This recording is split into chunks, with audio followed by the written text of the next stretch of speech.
కుటుంబం నాది. అందరం కలిసి ఉండాలని నేను కోరుకుంటున్నాను.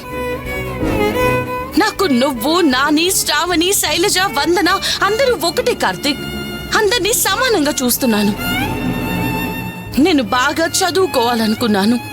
నా కోరికని మా నాన్న నెరవేర్చారు. అలాగే ఎవరు ఏం కావాలని కోరుకున్నా నేను వాళ్ళ కోరికని నెరవేరుస్తాను.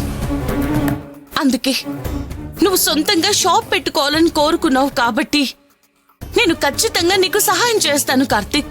దయచేసి అర్థం చేసుకో కార్తీక్. నేను మిమ్మల్ని బాగానే అర్థం చేసుకున్నాను. ఈ ఇంటిని ముక్కలు చేయడానికే వచ్చావు నువ్వు. మా ఇంటికి పట్టిన శనిగ్రహానివి నువ్వు. చిన్నోడా, ఇంకొకసారి అలా మాట్లాడుకో. నేను ఈ గడప దాటే పరిస్థితే వస్తే నేను ఆయన చెయ్యి పట్టుకొని కాదు, పాడ మీద నా శవమేక నుంచి కదలాలి. అమ్మా అక్షయ,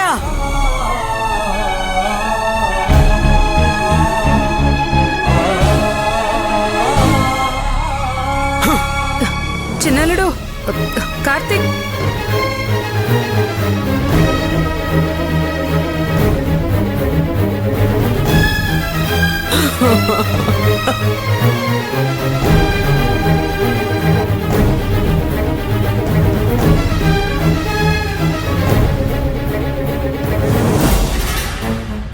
అమ్మా సూపర్ అమ్మా. నువ్వు చెప్పి కొట్టడంలో నిన్ను కొట్టేవాళ్ళే లేరు.